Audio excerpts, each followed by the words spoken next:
One of the things that automation has typically brought to the table is cost savings.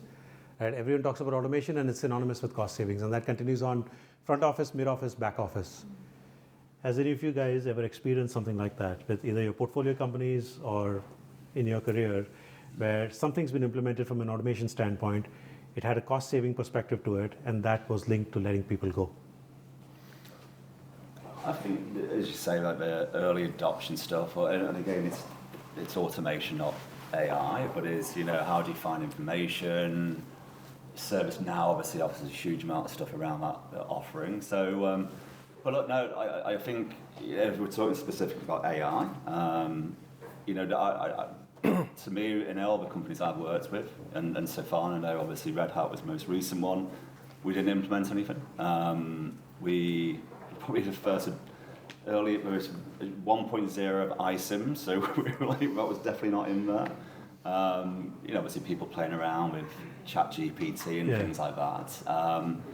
But no, the only thing we did, and again, I think with the terminology is hard to grasp sometimes with this stuff, isn't it? And I think we're all still trying to grasp it.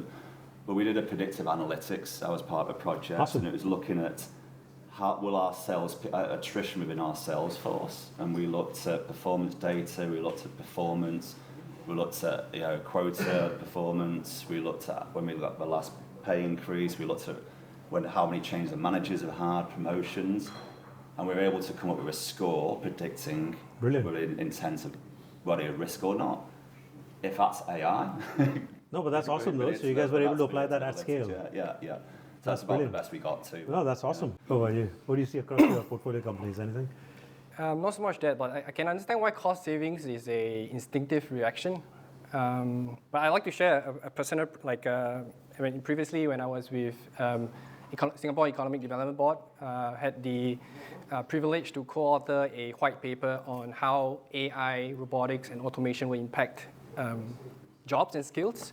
So as part of the project, we interviewed the highest echelons of the companies, right, from small size to mid-size, the likes of Dyson, Shell, and we get to speak to the CEOs and all. And when we asked the question on why are you implementing and why would you implement AI or automation, and how will it impact jobs, hardly cost savings ever come up. Awesome.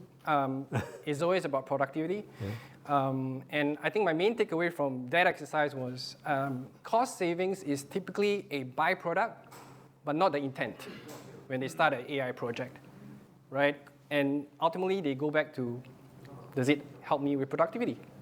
Is it doing more with less, or is it exponentially increasing my revenue through maybe spending more? And it's not even cost savings, right? Yeah. It might be increased costs because the extent of, again, the cost depends on how much AI you want to implement. Yeah. Right? So that's my takeaway there. Absolutely. Cost savings is more often than not, at least from my experience, a byproduct rather than the initial intent.